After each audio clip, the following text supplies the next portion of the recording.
The mysterious Dropa tribe of the high altitude Himalayas.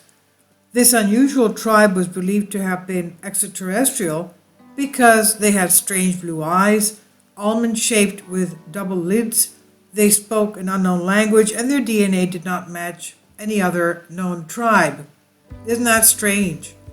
And I just want to put my comment in here that Alexander the Great of ancient Greece, about 330 BC, did go into the Himalayas to meet extraterrestrials landing in their UFOs. He lost a third of his army there. So even though he knew he was going to lose his army, he had to go, and we have a lot of references of UFOs helping him in his conquests. They were supposedly even handing him over the lightning rod of Zeus to use. But anyway, going back to this unusual tribe, believed to have been extraterrestrial, they had strange blue eyes, almond-shaped with double lids, and they spoke an unknown language. DNA did not match any other known tribe.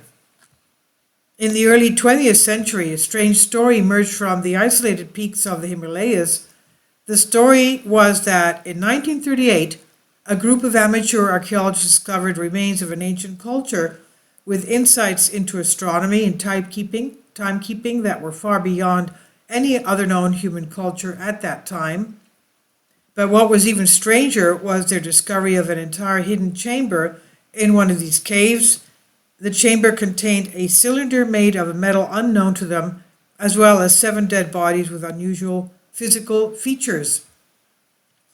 According to these amateur archaeologists who call themselves explorers, they also found hieroglyphs carved on the walls that appeared to be a hybrid language mixed with ancient Chinese and something more primitive.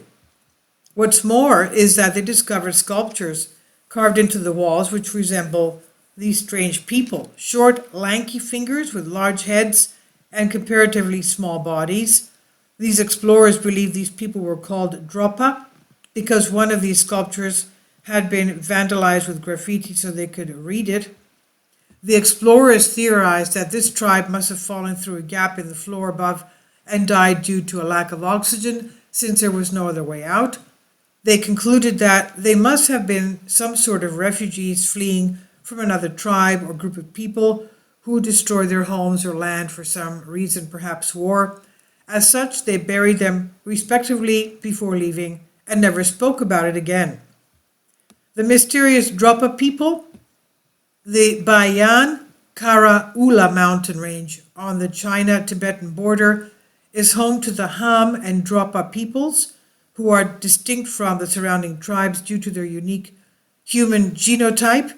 The Dropas and Ham people, HAM, these people are of diminutive stature. They're short, with an average height of 4 feet 2 inches and an average weight of 60 pounds. Their small stature is offset by their large eyes with blue pupils, as well as their large heads. Since no humans could live at such high altitudes and survive without special equipment, researchers determined that these people must be another type of humanoid alien life form. According to an old Chinese folk tale, strange-looking beings from the sky fell from the heavens, but were redistributed because of their strange physical characteristics. In the past century, Western explorers discovered that the Dropa people, who live in a brutal climate of ice and high altitudes in the Himalayas near Tibet, have inhabited these regions for thousands of years. According to the Associated Press, AP, November 1995, some 120 dwarf-like individuals were found in Sichuan province in the valley, a village known as Village of the Dwarfs in China. Now, the picture of the Dropa ruling couple, Hui Pa La, 4 feet tall, and V's La, 3 feet 4 inches tall, is shown in the photo here, which were taken by Dr. Carl Robin Evans during his 1947 expedition. Does this indicate an evolutionary adjustment to high elevation climates? Or are these rediscoveries evidence of another theory related to the Dropa stone discs? And these are the Dropa stone discs as we see here. The story says that in 1962, Professor Tsum Nui and his team of 5 archaeologists from the Peking Academy of Prehistory deciphered the Dropa disc inscriptions. Despite the strange claims made in the translation, the scientists published their research, and as a result, Professor Nui was forced to leave China, where he died shortly afterwards. Following the Cultural Revolution, which was lost forever, although little is known about what happened next. This is 1962, as we said.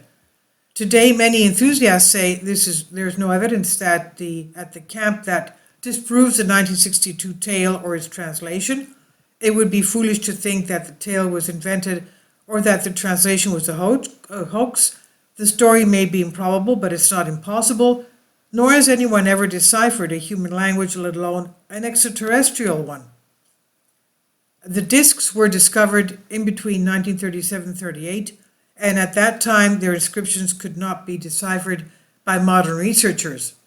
It's possible that in 1962, when a team of specialists tried to decipher them, the language in which they were written had not yet been properly understood, though we also don't know if the language had not been already deciphered in 1937 or afterwards.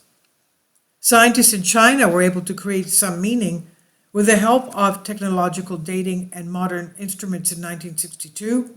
Weathering and erosion may have been responsible for inability to decipher any language.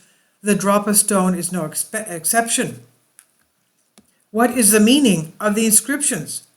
The individuals of a region named the Ham, H-A-M, who observed a spaceship crash land, supposedly translated a tabloid story. After investigating where the accident occurred, the people discovered that otherworldly beings had come down from the sky. The indigenous population started to kill them, as invaders commonly do. Although they were friendly towards the natives, they were killed as a result of their mistakes. Quote, the Dropa came down from the clouds in their aircraft. Our men, women, and children hid in the caves 10 times before sunrise.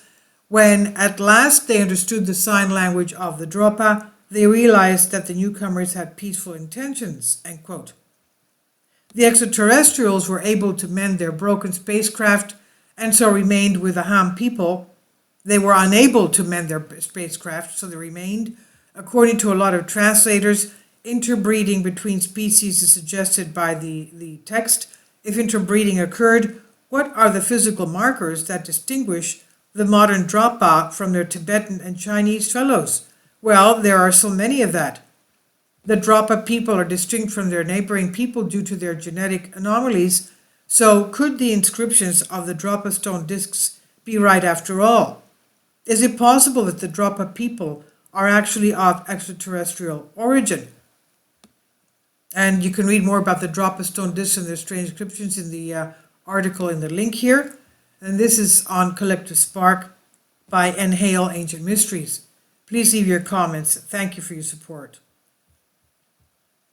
Kindly support my Patreon account. The daily posts are 5 videos daily, and they are totally different from what I have on my YouTube channel. Thank you so much for your support and that you find all my content so interesting. You'll find the Patreon account details in the description box below.